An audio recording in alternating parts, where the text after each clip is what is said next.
अस्सलामुअलैकुम everyone, welcome to complete HTML and CSS course. तो इस वीडियो के अंदर हम बात करेंगे डिव और स्पैन टैग के बारे में। तो देखेंगे कि किस तरह हम डिव और स्पैन टैग को यूज़ करते हैं और किस जगह पर हम डिव को यूज़ करेंगे और किस जगह पर हम स्पैन को यूज़ करेंगे। तो चलें वीडियो को स्टार्ट करते हैं।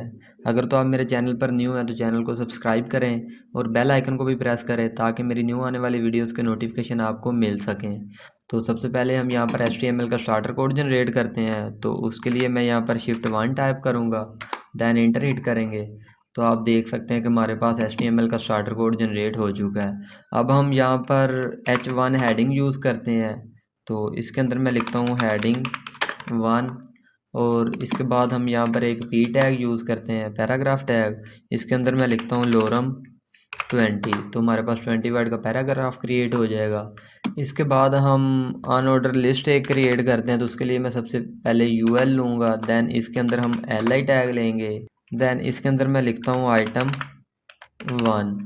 तो इसे हम एज इट इज नीचे कॉपी पेस्ट कर लेंगे, Shift Alt down arrow, then file को सेव करते हैं, अपने ब्राउज़र को ओपन करते हैं।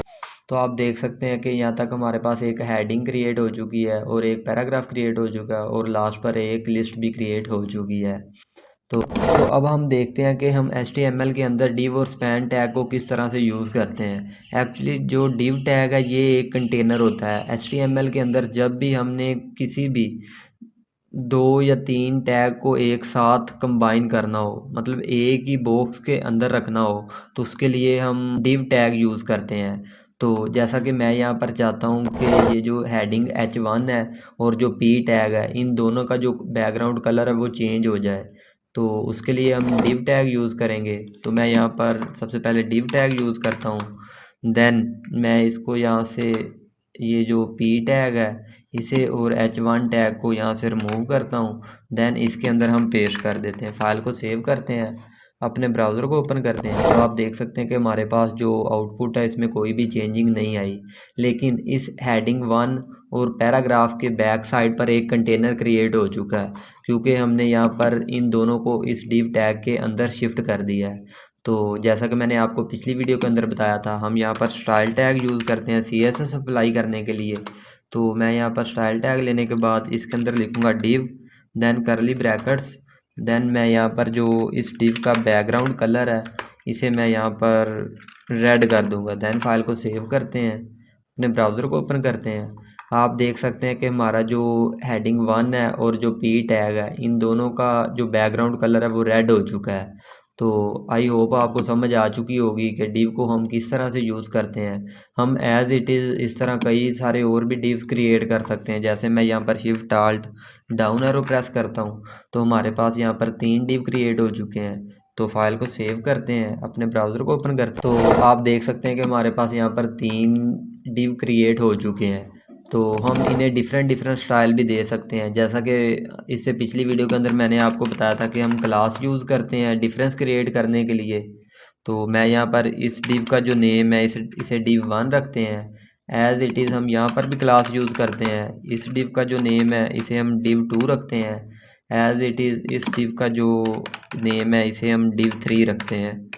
तो देन हम यहाँ पर जो CSS है इसके अंदर भी यहाँ से डिव को हटा देंगे, डॉट यूज़ करेंगे क्लास डिफाइन करने के लिए, और मैं यहाँ पर लिखता हूँ div1 की जो बैकग्राउंड कलर है वो रेड हो जाए। तो फाइल को सेव करते हैं, अपने ब्राउज़र को ओपन करते हैं। तो आप देख सकते हैं कि हमारे पास जो div1 है उसका बैकग्राउंड कलर चेंज हो चुका है। एज इट इज़ हम div2 और div3 के साथ भी काम कर सकते हैं। जैसा कि मैं यहाँ पर .div2 लिखता हूँ, इसका जो बैकग्राउंड कलर है उसे हम कुछ और रखते हैं। जैसा कि मैं यहाँ पर ब्लू सेलेक्ट करता हूँ, देन एज इट इज़ हम div3 के साथ भी कोई भी स्टाइल अप्लाई कर सकते हैं। मैं यहाँ पर div3 रखता हूँ, करली ब्रैकेट्स यूज़ करते हैं। देन इसका जो बैकग्राउंड कलर है उसे भी हम चेंज कर सकते हैं।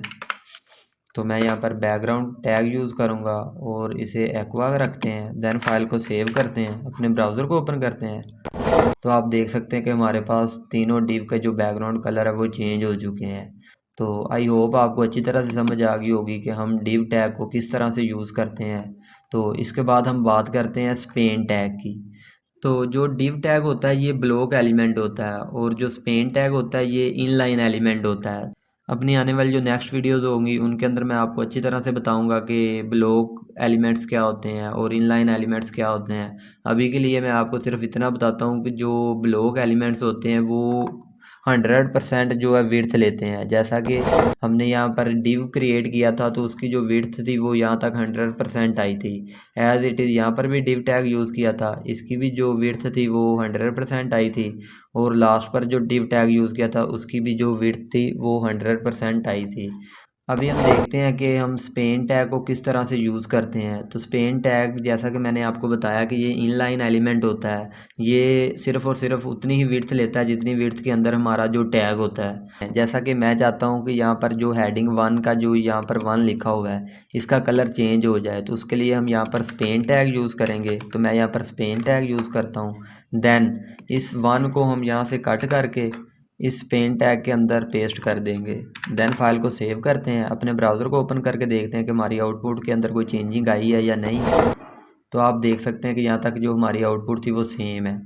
तो अब हम इस पेन टैग का जो कलर है वो मैं चेंज करता हूँ। जैसा कि मैं यहाँ पर पेन टैग यूज़ करता हूँ, करली ब्रैकेट्स लगाते हैं।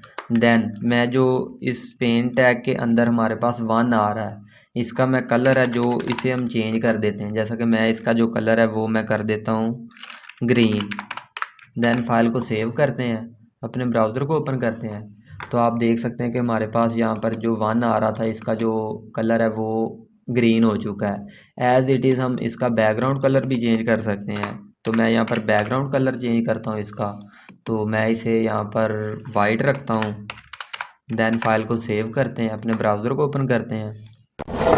तो आप देख सकते हैं कि जब हमने यहाँ पर डिव क्रिएट किया था तो उसका जब हमने बैकग्राउंड कलर सेट किया था तो वो 100% विड्थ ले रहा था क्योंकि वो ब्लॉक एलिमेंट था।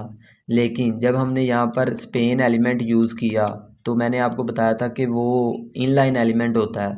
वो सिर्फ़ और सिर्फ जितना हमारा वर्ड होगा या जो टैग होगा उतनी ही विड्थ लेगा। तो यहाँ पर आप देख सकते हैं कि जो स्पेन एलिमेंट है उसने सिर्फ़ और सिर्फ जो 1 के बैक साइड पर जो एरिया था उसे उसका कलर ही वाइट किया, लेकिन डिव ने 100% विड्थ ली। आई होप आपको अच्छी तरह से समझ आ गई होगी कि हम डिव टैग को कहाँ पर यूज़ करते हैं और स्पेन टैग को कहाँ पर यूज़ करते हैं। Thank you guys for watching this video.